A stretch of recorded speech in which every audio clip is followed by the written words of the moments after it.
thanks for joining us, man. The last time I saw you in the AFC Championship game, you were a little clean-shaven. You got a beard going. Yeah. What's the story behind the beard? Are we carrying this into the season? I just hit puberty finally. Yeah. No, it's just you get bored in the off season, try something new, and got a couple compliments, and it's less maintenance. So yeah, we'll just keep it. Yeah, we'll I like see how man. it goes. Yeah. The minute we lose, I'll probably be gone though. So we'll see. Zach, for you individually this year, or the last couple of years, you've gotten better. You played at an all-pro level. How usually you don't see that in players. How has that happened for you? Yeah, no, it's definitely been kind of like an interesting kind of career path. It wasn't like I was this first rounder, big on the scene. Like there was definitely some growing pains. But yeah, no, it's just a testament to kind of the Denver Broncos organization from the top down. I was really fortunate just to find a place I was really comfortable in, and they gave me every resource to be successful. And I think continuity with Vance is obviously huge. And then when you get to play with great players, it just helps out, and that's why you kind of see all of us, kind of ascending. And we just want to just keep on building on it. And I definitely love Denver. There's a reason why we're all signing back here, but nobody wants to leave. So it's a really special place. Touch on the continuity with Vance, and then also what makes him so special as a coordinator.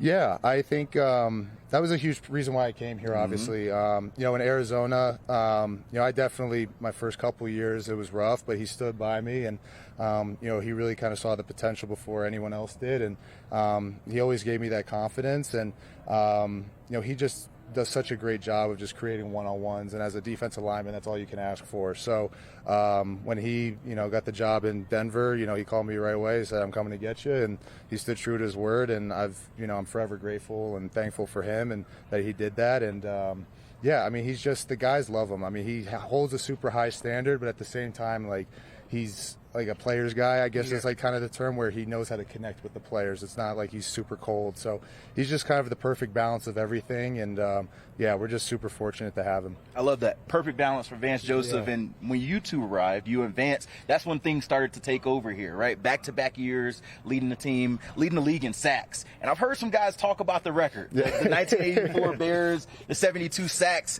Talk me through it. What has the conversation been like in the D-line room, the defense of maybe chasing that sack record? Yeah, I think it's always good to have high goals, and that's definitely one of them. I think, too, another thing is kind of converting those sacks into sack fumbles and trying to, get turnovers. And, I think the cool thing about the group here is we really take it with this day-by-day attitude, and that's why we've been so successful the past 2 years is, we'll set a lofty goal, but it's not all consuming. Like, at the end of the day, if we're playing good football, we're winning games, like, that's all that matters. And just like that, it'll take care of itself. And if we get that record, it's just icing on the cake. Year 3 of Bo Nix, first year of new offensive coordinator Davis Webb. Have you seen much growth or with Bo, and then much difference in the offense with Davis? Yeah, no, I mean, definitely going against it every single day. There's definitely you just see Bo just taking this whole nother step. It's and even just like in a leadership position too. So it's really cool to see just how he's just clicking right now, and it's only making us better. And I mean, the fact that we have 10 leading us, like, it's a really good thing. We're really excited about it. I love the excitement, man. Excited to see what dominant defense you guys can have this upcoming year, man. And thank you so much, Zach, for the time, man. Appreciate you. Yeah, of course. Hope you guys get that 1984 Bears sack record. Thank you very much. Appreciate it, guys. Thank you. Thank you. Courtland, thank you so much for joining us, man. And watching practice, you can kind of see the potential of what you guys can be. You guys trade for Jaylen Waddle. What is your immediate thought of what that means for you personally and for how explosive the offense can be? Man, just watching it so far, it's been a lot of fun seeing the guys out there moving around, and seeing a lot of the young guys. Obviously, we acquired Jaylen, which was a huge pickup for us, man. Watching that dude run around, run routes, the way that he can get in and out of breaks, that's like watching his quickness to and out of cuts, man, it's top tier to be able to watch that. But then, watching some of these young guys in our room making a lot of plays, our receivers are making plays, tight ends are making plays. We got an explosive running back room, offensive line's doing their thing, and then, ultimately, watching Bo and the rest of the quarterbacks go out there and do their thing as well, it's been a lot of fun.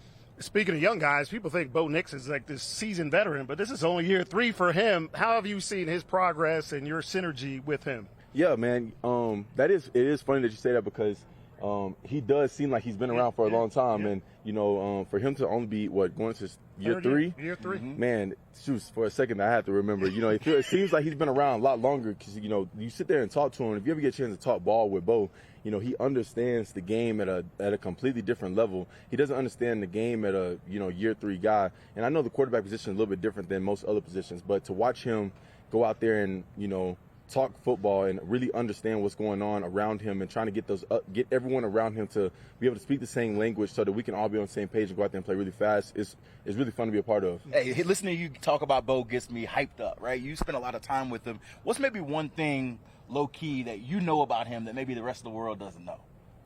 Oh, man. I mean, I think that people can kind of see this from the outside perspective, but I get to see it on a day-to-day thing. He's a perfectionist.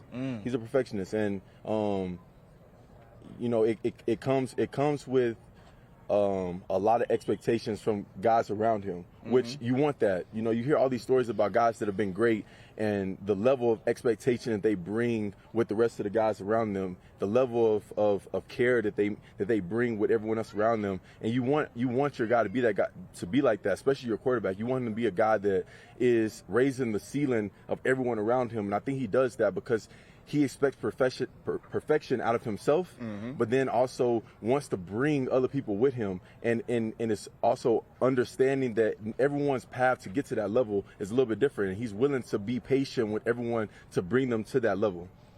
Courtland, new offensive coordinator, play caller, Davis Webb, installed this year. Obviously, Coach Payton got to have a lot of confidence to let that go, let Davis do it. What have you seen out of Davis so far? Man, I had said this during OTAs, and you know I'm gonna stick by it. He's mad scientist when it comes to making those, you know, drawing the plays up and putting together the pieces that he wants to be able to put together. You know, to watch him, you know, add this person here and add that person there, and let's try, you know, these guys together. Let's try these guys together. Let's try it in, you know, this personnel, that personnel. You know, watching him go out there and really put these pieces together, and then, you know, listening to how he explains the expectations of what he sees in meetings and in walkthroughs. It's a lot of fun to be a part of, to be able to see that he's learned so much over the time of him playing ball, but then also in these certain rooms that he's been in, he's learned so much and he's implementing it into his own way, and then finding ways to, you know, get us to understand it to the best level so we can go out there and play fast. Courtland, you're coming off an excellent year. You're number one receiver. They add another number one receiver in Jaylen Waddle. Take me through what the vision is for 26. What are your goals? Have you guys talked to this duo of what the goals are as a wide receiver duo? I mean, each year you want to continue to keep getting better. Each year you want to be able to have the opportunity to ascend and do the best you possibly can, ultimately for the team at the end of the day. And, you know, I understand what Jaylen's done. Jaylen's done what I've done, and we know that if we put together what we've done, if we put that together and then also bring everyone else along with us, you know, win as many games as we possibly can and then chasing as many games as we can to ultimately get to that game in February. Yeah, you won't say it, but I think what best receiver and duo in the football, is that a goal? Can we shoot for that? Can we shoot for that? Don't start nothing, Cam. Hey, man, I'm just saying, you got to put stuff out in the air for it to be in existence. You know, you humble. I'll just say it. I think it's realistic, a goal. You know? Thank you so much, Courtland. Thank you for having me. Appreciate you, brother. I appreciate y'all. Hell of a year. Thank you. Thank you.